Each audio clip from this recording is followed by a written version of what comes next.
Portfolio management services లేదా advisory services in stock market. దీనికి సంబంధించి చాలామందికి డౌట్స్ ఉన్నాయి. బోత్ ఇది పోర్ట్ఫోలియో మేనేజ్మెంట్ సర్వీసెస్ అంటే ఏంటి, ఇది ఎంతవరకు ఇంపార్టెంట్, అంటే ఇది అవసరమా మనకి అని చెప్పి చాలామందికి డౌట్స్ అయితే ఉన్నాయన్నమాట. దీనికి సంబంధించి ఒక బ్రీఫ్ ఇన్ఫర్మేషన్ నేను మీకు చెప్తా ఉంటాను. మీరు ఒకవేళ మీ చుట్టుపక్కల లేకపోతే మీ సర్కిల్లో ఎవరికైనా అడిగితే 9/10 స్టాక్ మార్కెట్ సంబంధించి నెగిటివ్గానే ఒపీనియన్ చెప్తారు. ఇది లాస్, ఇది గ్యాంబ్లింగ్, ఇది ఫ్రాడ్, ఇదే చెప్తారు. మరోవైపు చాలామంది లక్షల కోట్లు పోగొట్టుకుంటారు. ఈవెన్ చాలామంది మ్యూచువల్ ఫండ్ చేసినా కూడా మ్యూచువల్ ఫండ్స్లో రెగ్యులర్గా ఇన్వెస్ట్మెంట్ చేయకపోవడం, లేదా ఒక టైం వచ్చిన తర్వాత డబ్బులు తీసేసేయడం, ఇలాంటివి మ్యూచువల్ ఫండ్స్లో జరుగుతూ ఉంటాయి. చాలా తక్కువ మంది స్టాక్ మార్కెట్లో వెల్త్ క్రియేట్ చేస్తూ ఉంటారు. కొంతమంది అప్పుడప్పుడు చేస్తూ ఉంటారు, అప్పుడప్పుడు ఏదో రిటర్న్ తీస్తూ ఉంటారు. కానీ వాళ్ళ ఇన్కమ్కి, వాళ్ళ అసెట్స్కి, వాళ్ళ రిటర్న్స్కి సంబంధమే ఉండదు. మరోవైపు అతి కొద్దిమందే స్టాక్ మార్కెట్లో షార్ట్ టర్మ్ రిటర్న్ సంపాదిస్తారు, లాంగ్ టర్మ్లో కూడా మంచి రిటర్న్ తీసుకుంటారు. ఇది ఎలా సాధ్యం? ఇంతమంది ఫెయిల్ అవుతూ ఉన్నారు, ఇంతమంది నెగిటివ్గా చెప్తా ఉన్నారు, మరి ఈ కొద్ది మందే ఎందుకు బెటర్ రిటర్న్ తీసుకుంటున్నారు?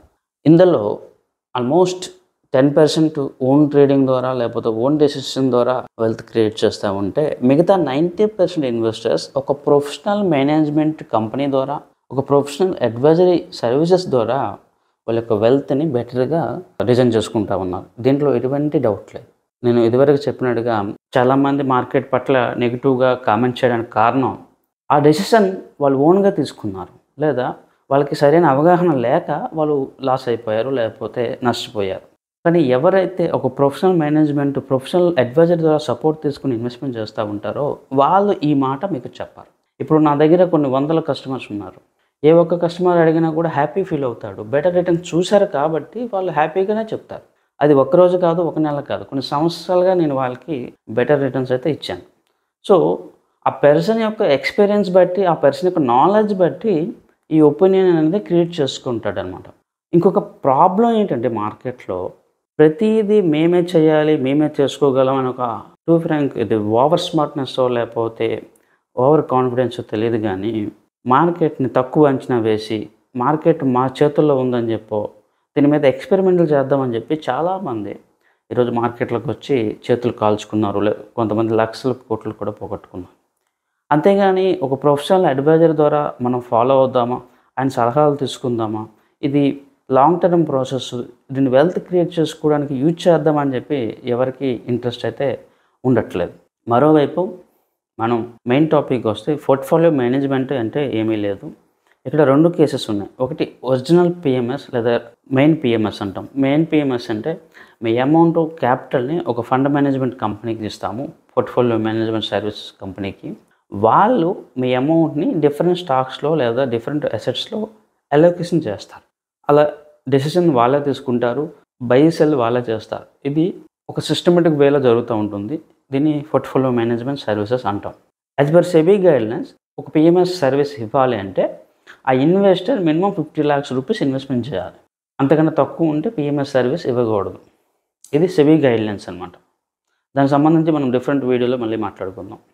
అడ్వైజరీ సర్వీసెస్ అని చెప్పి మనం వేరే ప్రోడక్ట్ ఉంటుంది. అడ్వైజరీ సర్వీసెస్ అంటే అడ్వైజ్ వరకు మన రెస్పాన్సిబిలిటీ ఉంటుంది.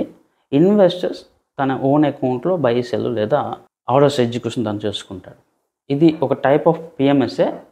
మొదటి పిఎంఎస్లో ఇన్వెస్టర్ తన క్యాపిటల్ని ఫండ్ మేనేజ్మెంట్ కంపెనీకి ఇస్తే డైరెక్ట్గా అతని అకౌంట్ ద్వారానే మీకు ట్రేడ్స్ ఎగ్జిక్యూషన్ జరుగుతూ ఉంటాయి.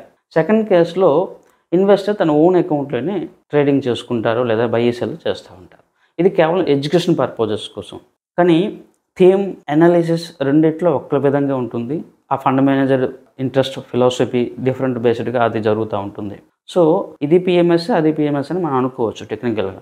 ఇక్కడ మీరు గమనించవలసిన ఒక పాయింట్ వచ్చేసి, మరి మేము ఓన్గా చేసుకుంటే ఈ రిటర్న్ రాదా, లేదా మేము ఓన్గా చేసుకుంటే తప్పు ఏంటి అని చెప్పి చాలామంది క్వశ్చన్ చేస్తూ ఉంటారు. మీరు ఓన్గా ట్రేడింగ్ చేస్తే మీ యావరేజ్ సిఏజిఆర్ రిటర్న్ అంటే 2020, 21, 22, 23, 24 ఇలా ప్రతి ఇయర్లో ఒక రిటర్న్ అయితే వస్తుంది. దాని యావరేజ్ ఫిగరు సిఏజిఆర్ అంటాం. ఆ యావరేజ్ సిఏజిఆర్ మీకు 25% కన్నా ఎక్కువగా ఉంటే మీకు ఏ ఫండ్ మేనేజర్ కానీ ఏ అడ్వైజర్ అవసరం కూడా లేనే లేదు. ఒకవేళ మీరు వెల్త్ క్రియేషన్ పక్కన పెట్టి వెల్త్ క్రియేషన్ అవ్వడం లేదు, రెండోది లాస్ అయిపోతూ ఉంటే డెఫినెట్లీ మీరు ఒక ఫండ్ మేనేజర్ ద్వారా లేదా ఒక అడ్వైజర్ ద్వారా సపోర్ట్ తీసుకోవడం అనేది తప్పు కాదు, నామోసి అంతకన్నా కాదు. ఇప్పుడు మనం ఒక హెల్త్ ప్రాబ్లం వస్తుంది, మైనర్ హెల్త్ ప్రాబ్లం అయినప్పుడు మన ఇంట్లో ఏదో చిట్కా యూజ్ ట్రీట్మెంట్ చేసుకుంటాం. మేజర్ ఇష్యూ అయ్యేటప్పుడు మనం ఏం చేస్తాం, ఒక ప్రొఫెషనల్ డాక్టర్ దగ్గరికి వెళ్ళి దాని ట్రీట్మెంట్కి ఖర్చు పెట్టాల్సి వస్తుంది. ఇక్కడ ఆ ఖర్చుని మనం ఖర్చు కింద అనుకున్నాం అనుకోండి, ఎంటైర్ హెల్త్కి ఇంపాక్ట్ చూపిస్తారు. ఇక్కడ వెల్త్ క్రియేషన్లో కూడా మనం చేసే మిస్టేక్స్ కానీ మన దగ్గర ఇన్ఫర్మేషన్ సఫిషియెంట్ కానప్పుడు ఒక ఎక్స్పర్ట్ యొక్క సపోర్ట్ తీసుకోవడంలో తప్పు లేదు, దానికి సిగ్గుపడవలసిన అవసరం అంతకన్నా లేదు. దాన్ని ఒక ఖర్చు కింద అర్థం చేసుకోవాల్సిన అవసరం అనేది ఇంకా లేదు. ఇది ఒక టైప్ ఆఫ్ ఇన్వెస్ట్మెంట్. ఒక ప్రాపర్టీ ఉంది, దానికి మనం ఒక కంచె లేదా ఒక కాంపౌండ్ వాల్ పెట్టుకుంటాం. అసెట్స్ ఉన్నాయి, దానికి ఒక ప్రాపర్ ప్రొటెక్షన్ పెట్టుకుంటాం. గోల్డ్ ఉంది, దానికి ఒక లాకర్ పెట్టుకుంటాం. దీన్ని మనం ఖర్చు లాస్ అని అనుకుంటే అది తప్పు అవుతుంది. వెల్త్ క్రియేషన్లో మనం ఒక ప్రొఫెషనల్ పర్సన్ యొక్క సపోర్ట్ తీసుకోవడం వల్ల మన వెల్త్ క్రియేషన్ అనేది ఇంప్రూవ్ అవుతుంది. మోస్ట్ ఇంపార్టెంట్లీ 99% ఇక్కడ మార్కెట్లో ఫెయిల్ అవ్వడానికి మెయిన్ రీజన్ అవుతుంది సైకలాజికల్ మేనేజ్మెంట్. ఇప్పుడు నా ఫేస్ నేను అద్దంలో చూసుకోవచ్చు, కానీ నా వీపు కూడా నేను అద్దంలో చూసుకోలేను. ఎందుకు? అది బ్యాక్ సైడ్ ఉంది. సో దాని మీద ఏం ప్రాబ్లం ఉందంటే ఇంకో పర్సన్ ఒక సపోర్ట్ కావాలి. ఈ ఎమోషన్ అనేది కూడా అట్లాంటిది అనమాట. ఎమోషన్ అనేది మనకి డెఫినెట్లీ మన మైండ్ సెట్ ఎలా ఉందని చెప్పేసి అది మనకు అర్థం కాదు. మనం ఏం తప్పు చేస్తామో రైట్ చేస్తాం అనేది కూడా మనకు తెలియదు అనమాట. డెఫినెట్ ఒక థర్డ్ పర్సన్ ఉండేటప్పుడు ఆ యాక్షన్ ఏ విధంగా ఉంది, కరెక్ట్గా ఉందా లేదని చెప్పి ఆ పర్సన్ యొక్క జడ్జిమెంటు మీకు మరింత హెల్ప్ఫుల్ అవుతుంది తప్ప లాస్ అయితే కాదు. సో ఈ విధంగా పిఎంఎస్ అనేది డెఫినెట్లీ వెల్త్ క్రియేషన్లో సపోర్ట్ చేస్తూ ఉంటుంది. అయితే ఇంకొంతమంది అడగొచ్చు, మ్యూచువల్ ఫండ్స్లో ఇన్వెస్ట్మెంట్ చేయకూడదా అని చెప్పేసి చాలామంది అంటారు. డెఫినెట్లీ మీరు మ్యూచువల్ ఫండ్లో ఇన్వెస్ట్మెంట్ చేస్తే చాలా మంచిది. మీరు మ్యూచువల్ ఫండ్లో ఇన్వెస్ట్మెంట్ కంటిన్యూ చేసుకోండి. కానీ నేను ఇదివరకు చెప్పినట్టుగా మ్యూచువల్ ఫండ్లో చాలామంది లాంగ్ టర్మ్ ఇన్వెస్ట్మెంట్ కంటిన్యూ చేయట్లేదు. ఏదో అవసరం వస్తే వెంటనే విత్డ్రాల్ చేసేస్తున్నారు. ఈ విధంగా ఈక్విటీ మార్కెట్లో ఏదైతే మనం మంచి వెల్త్ క్రియేట్ చేసుకోవాలో దాన్ని సరైన వేలో తీసుకోవట్లేదు. మరో ముఖ్యమైన పాయింట్ ఏంటంటే, నేను ఇదివరకు చాలా కేసెస్లో చూశాను, వాళ్ళ ఇన్కమ్కి ఇన్వెస్ట్మెంట్స్కి సేవింగ్స్కి సంబంధమే లేదు. ఇప్పుడు ₹1,00,000 శాలరీ ఉన్న వ్యక్తి ₹1,000, ₹2,000 మ్యూచువల్ ఫండ్లో చేస్తూ ఉంటాడు. అది సరిపోదు. ఆ వ్యక్తి మినిమం ₹10,000, ₹20,000 మినిమం ఇన్వెస్ట్మెంట్ చేయాలి. మరోవైపు ఈవెన్ పిఎంఎస్లో నేను ఇదివరకు చెప్పినట్టుగా 50 లక్షల కన్నా తక్కువ ఉంటే పిఎంఎస్ తీసుకోము. అడ్వైజరీ సర్వీసెస్కి మినిమం ₹15 lakhs లేకపోతే అడ్వైజరీ సర్వీసెస్ కూడా తీసుకోము. అడ్వైజరీ సర్వీసెస్ కావాలంటే మినిమం ₹15 lakhs ఇన్వెస్ట్మెంట్ ఉండాలి. ₹1,00,000, ₹50,000 వచ్చి ఇన్వెస్ట్మెంట్ చేస్తామంటే సర్వీస్ ఇవ్వడానికి అవ్వదు. ఎందుకంటే అక్కడ రిస్క్ ప్రొఫైలింగ్ అనేది ఒకటి ఉంటుందన్నమాట. రిస్క్ ప్రొఫైలింగ్ అనేది డిఫరెంట్ సబ్జెక్టు, కానీ ఇది ఇంపార్టెంట్ పాయింట్. ఒక వ్యక్తికి మనం సర్వీస్ ఇవ్వాలా, అడ్వైజరీ ఇవ్వాలన్నా కూడా వాళ్ళ ఇన్కమ్ కెపాసిటీ మనం చూడాలన్నమాట. సో ఇవన్నీ డిఫరెంట్ ఆస్పెక్ట్స్ అనమాట. నేను మళ్ళీ ఫైనల్ పాయింట్లోకి మాట్లాడాలంటే, పిఎంఎస్ లేదా అడ్వైజరీ సర్వీస్ అనేది డెఫినెట్లీ మీ యొక్క వెల్త్ని క్రియేట్ చేయడానికి, మీ వెల్త్ని గ్రో అవ్వడానికి హెల్ప్ఫుల్ అవుతుంది. ఎందుకంటే కంపేర్ టు మార్కెట్ కన్నా బెటర్ సిఏజీ రిటర్న్స్ మనం తీసుకోవచ్చు. ఇదివరకు గత 10 సంవత్సరాలు మన సిఏజీ రిటర్న్స్ మీరు చూడవచ్చు. దాంతోపాటు నేను ఇతర అడ్వైజర్ సర్వీసెస్ కూడా ఇస్తాను కాబట్టి డెఫినెట్లీ ఇది మీ వెల్త్ క్రియేషన్కి సపోర్ట్ చేస్తూ ఉంటుంది. ఎండ్ ఆఫ్ ద డే మీరు ఒకటి గమనించాలి, ఎక్కడ ఎక్కువ రిటర్న్ వస్తుంది. ఒక కేసులో 10%, ఇంకో కేసులో 20%, థర్డ్ కేసులో 30% సిఏజీ వస్తుంది. సో ఏ కేసుని మీరు సెలెక్ట్ చేసుకోవాలనేది మీ చాయిస్ కంప్లీట్గా. For us, stock market is a business. The client or investor who want to invest with us must decide and agree to travel minimum 5 to 10 years. నేను ఎందుకు మాట చెప్తా ఉంటానంటే, చాలామంది స్టాక్ మార్కెట్ అంటే డైలీ, వీక్లీ, మంత్లీ, ఇయర్లీ ఇట్లా అనుకుంటారు. Stock market అనేది ఇయర్లీ, మంత్లీ కాదు, it's business. 5 years to 10 years ఇంకా బాగుంటే ఇంకా ఎక్కువ రోజులు కూడా, ఎక్కువ సమయం కూడా మనం ఇన్వెస్ట్మెంట్ చేస్తాం. అన్ఫార్చునేట్లీ ఇక్కడ మన మార్కెట్లో జరిగిన ఒక ఈవెంట్ ఏంటంటే, స్టాక్ మార్కెట్ని షార్ట్ టర్మ్ కోసం, రియల్ ఎస్టేట్ని లాంగ్ టర్మ్ కోసం ఇన్వెస్ట్మెంట్ చేస్తూ ఉంటారు. మీరు ఒకసారి డాటాని తీసి చూస్తే రియల్ ఎస్టేట్ యావరేజ్ సిఏజీఆర్ 15% కన్నా తక్కువగా ఉంటే, ఈక్విటీ యావరేజ్ సిఏజీఆర్ 30% కన్నా ఎక్కువగా ఉంది. మీరు అర్థం చేసుకోవాలి, ఏ ప్రోడక్ట్లో ఎక్కువ సిఏజీఆర్ వస్తుందో అదే ఎక్కువగా వెల్త్ ఇస్తూ ఉంటుంది. ఏ ప్రోడక్ట్లో తక్కువ సిఏజీఆర్ వస్తుందో అది తక్కువ రిటర్న్స్ ఇస్తుంది. అలాంటప్పుడు ఈక్విటీలో లాంగ్ టర్మ్ ఉండాలా, రియల్ ఎస్టేట్లో లాంగ్ టర్మ్ ఉండాలా, ఇప్పుడు మీరు అర్థం చేసుకోండి. మరోవైపు నా పాయింట్ ఆఫ్ వ్యూలో ఎవరైనా ఇన్వెస్టర్ నా నుంచి షార్ట్ టర్మ్ గెయిన్స్ లేదా షార్ట్ టర్మ్ బెనిఫిట్ తీసుకుంటారంటే నేను అలాంటి వాళ్ళని వెల్కమ్ చేయను. మా గోల్, మా ఎయిమ్ ఏది కూడా షార్ట్ టర్మ్ కాదు.